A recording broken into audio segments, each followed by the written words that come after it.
अर्चनीय वंदनीय संत समाज, सम्माननीय धर्म प्रेमी भाइयों एवं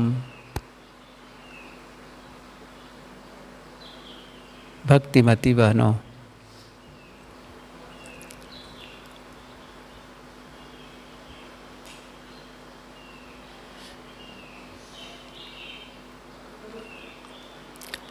सुख या दुख, बंधन या मोक्ष, इसके लिए कोई बहुत बड़ा संसाधन हो ऐसा नहीं है। ये बहुत थोड़े में ही बदलते हैं। बहुत ही जैसे कोई ये जुड़ा हुआ हो, एकदम से सटा सटा, जैसे कहना चाहिए जंक्शन, ट्रेन का जंक्शन होता है ना, वहाँ पर रेलवे की जो पटरियाँ होती हैं वे आपस में जुड़ी होती हैं। जैसे अपना ये उधना है, उधना जंक्शन, और उसमें इतनी सटी हुई है कि बस लाइन एक तो भुसावल की ओर चली गई और दूसरा मुंबई की ओर चली गई। बहुत ही नज़दीकी मामला है। थोड़ा सा भी अंतर पड़ा कि ट्रेन कहाँ चली गई, भुसावल चली गई, और थोड़ा से बदल दिया गया तो वो मुंबई निकल गई। अभी तो यहाँ पर तो बहुत कम लगा, लेकिन आगे जा कर के बहुत ज़्यादा। फ्लाइट के विषय में भी यही बात है। जब फ्लाइट उड़ान भरती है तो उसी समय जो पायलट है उसकी जो कॉकपिट है, जो शुरू वाला जो है, वो 1 डिग्री थोड़ा सा अंतर किया तो वह दिल्ली से आने वाली जो फ्लाइट है ना, ये समझ लीजिए उतने ही अंतर वहाँ हुआ, और वो ऐसा बढ़ता चला गया कि वो मुंबई की जगह अहमदाबाद पहुँच जाएगी। इतना अंतर हो जाता है वो।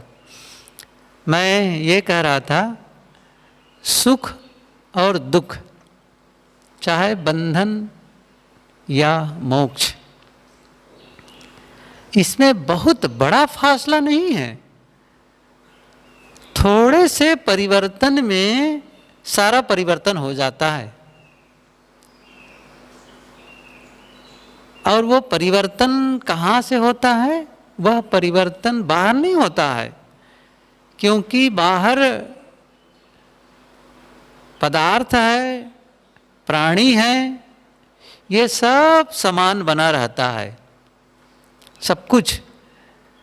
वह परिवर्तन होता है भीतर में। और इसीलिए ये पंक्ति हम सभी सुने हैं कि मन एव मनुष्याणाम कारणम बंध मोक्षयो, बंधाय विषयाशक्ति मुक्तै निर्विषयम मनः।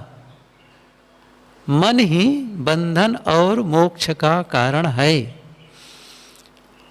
एक ही चीज है जो बंधन भी बनाता है और वह बंधन से मुक्त भी कर देता है।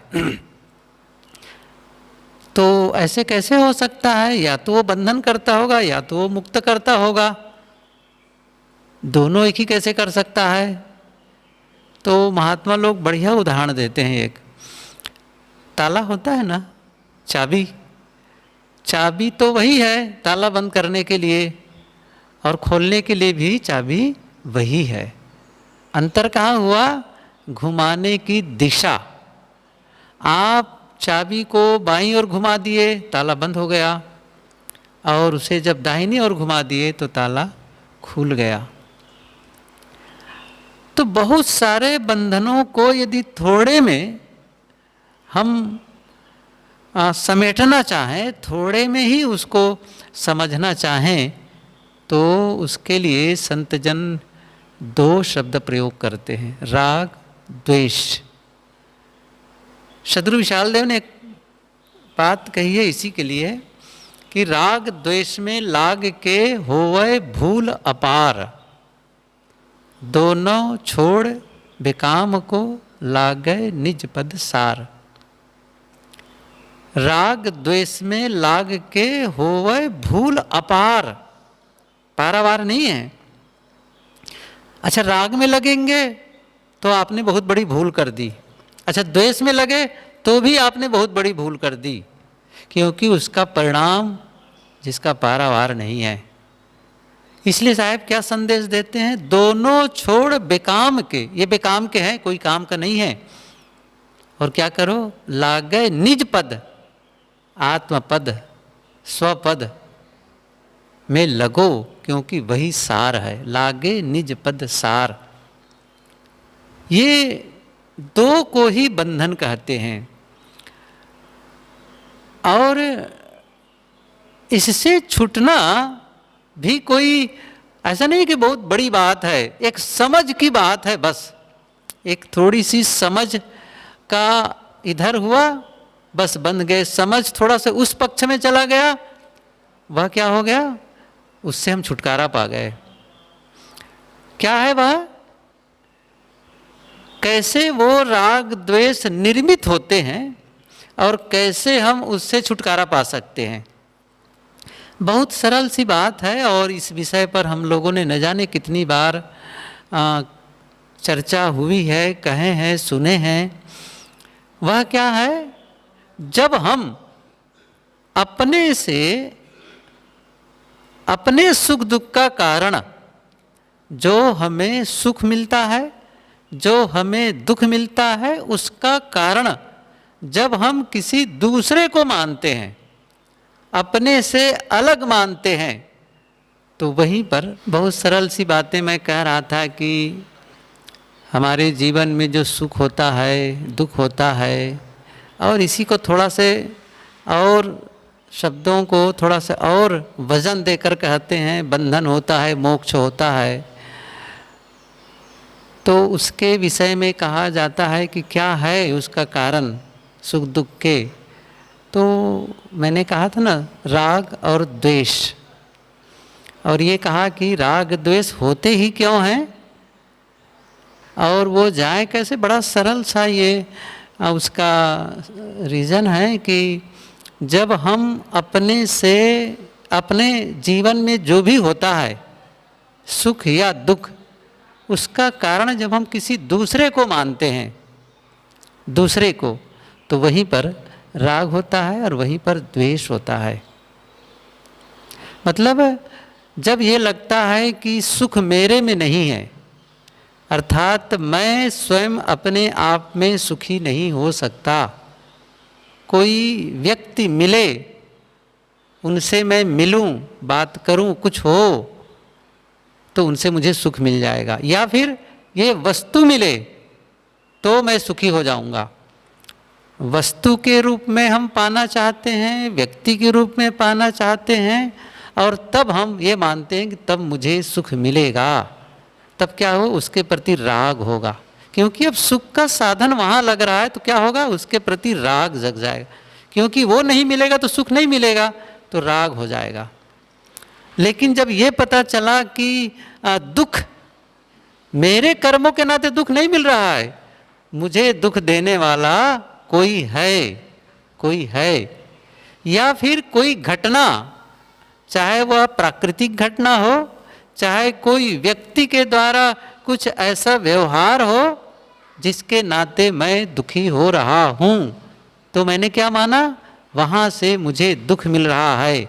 और जब ये माना कि दूसरे से दुख मिला, तो उसके प्रति द्वेष, उसके प्रति द्वेष। सुख माना राग हो जाएगा, दुख माना द्वेष हो जाएगा, और बस। और ये फिर आगे विस्तार है इसके, बहुत सारे विस्तार। अब जब द्वेष हो उसके प्रति, जब हम मानेंगे कि कोई हमारा, हमको दुख देने वाला है, तो फिर वही नहीं ठहरेगा, फिर उसके प्रति द्वेष जगेगा, नफरत जगेगी, बदले का भाव जगेगा, बहुत सारी बातें, फिर वो सारे विस्तार होते चले जाएंगे। और जब जैसे ही राग लगा कि वहाँ से सुख मिलेगा, तो उसके लिए हम बहुत कुछ करना चाहते, उसके लिए हम क्या करना चाहेंगे, फिर कुछ ऐसा करना चाहेंगे कि जिससे हमारे द्वारा उनको लाभ हो, ताकि उनसे हमको सुख निरंतर मिलता रहे। हम कुछ ऐसा करें उनके लिए, ताकि जैसे एक बच्चा हुआ और क्या इस बच्चे से मेरे बेटे से अब सुख मिलने वाला है, अब उसे धनी बनाओ, अब उसे बड़ा बनाओ, चाहे जैसा करो। अब ये अब सहज नहीं रह गया, अब उसके प्रति कुछ अलग ही होने लग जाएगा। फिर वो कर्तव्य भाव नहीं रह जाएगा, फिर तो एक राग के नाते जो करेंगे बिल्कुल अलग हो जाएगा, द्वेष के नाते करेंगे बिल्कुल अलग हो जाएगा, और ये विस्तार होता चला जाएगा। सारे मनोविकारों का विस्तार यहीं से होता है, यहीं से होता है। राग के रूप में जब जाएंगे तो फिर वो तमाम मोह ममता बहुत कुछ होने लग जाएगा, और जहाँ राग है द्वेष होगा ही फिर तो। और ये जब विस्तार पाता है तो हम बंधते चले जाते हैं, दुख मिलता चला जाता है। और ये समझ आ जाए बस कि नहीं, दूसरा मुझे सुख देने वाला नहीं है, दूसरे से दुख मिलने वाला नहीं है, जैसे ये समझ हुई वैसे ही उसके प्रति राग खत्म, उसके प्रति द्वेष खत्म, राग द्वेष की निवृत्ति होती है। ये एक विस्तार है, कभी हम लोग फिर इस पर और हम चर्चा करेंगे। आज तो इतने में क्लोज